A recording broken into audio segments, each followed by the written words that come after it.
year, there are more than 400 million non-fatal accidents worldwide, resulting in more than 4 days of work. Nearly 2 million. This is the number of people who die each year as a result of occupational accidents and diseases. My introduction is a bit brutal, as is the reality of this figure, on which we can nevertheless act positively. Do we want to avoid that one day our name is appearing on this list of almost 2 million premature deaths? Of course we do. The question is how to translate this wish into action.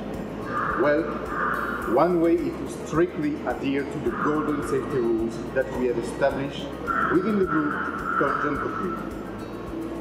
This time we are looking at the prevention of fire and explosion risks.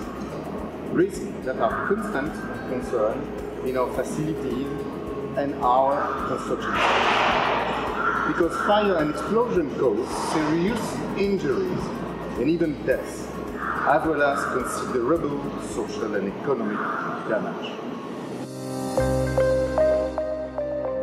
Nos règles qui sauvent des vies.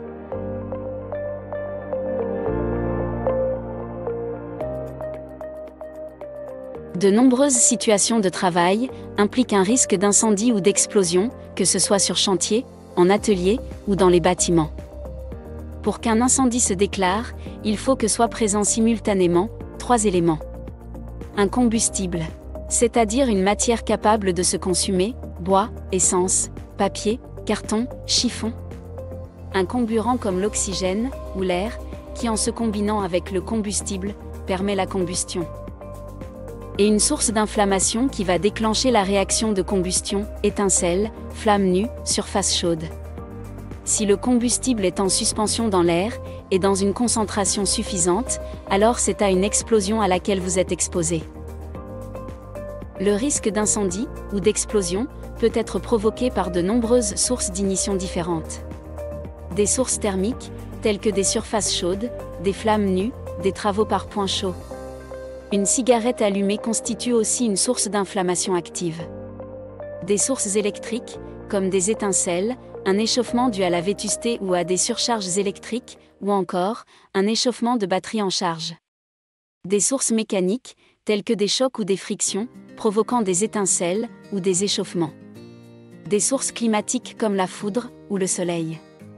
Des sources chimiques, les réactions chimiques peuvent dégager suffisamment de chaleur pour être une source d'inflammation. Des sources électrostatiques comme des décharges par étincelles. Soyez conscient que les conséquences d'une explosion sont d'autant plus importantes dans un espace confiné. Our various activities generate risks, such as fire and explosion.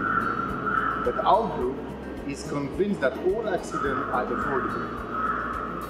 As members of group management team, my colleagues and I must do everything we can to prevent accidents from happening as early as possible.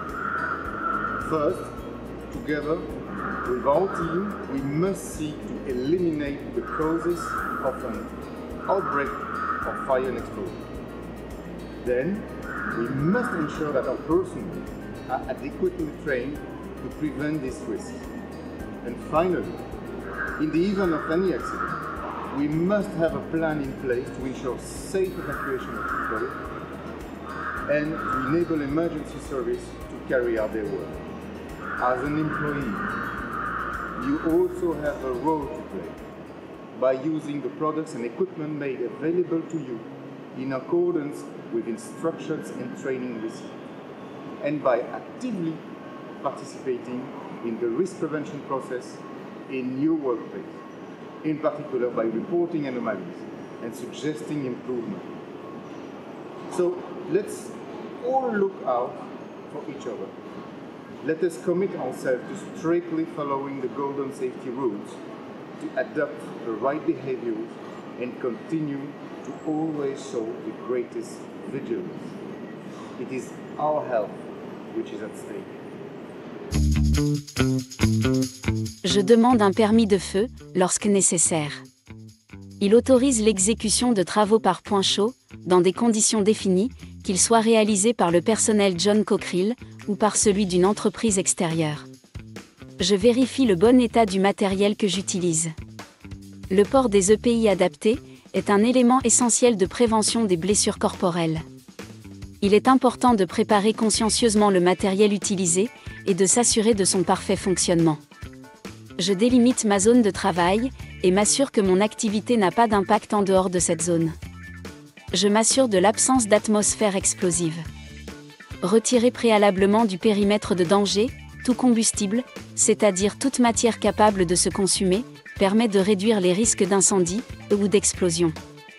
Les comburants potentiels doivent être placés hors du périmètre de risque.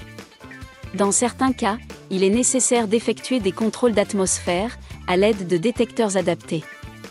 Il est important de disposer de moyens de première intervention en cas de début de feu. C'est dans ces conditions seulement que le travail peut être effectué en toute sécurité.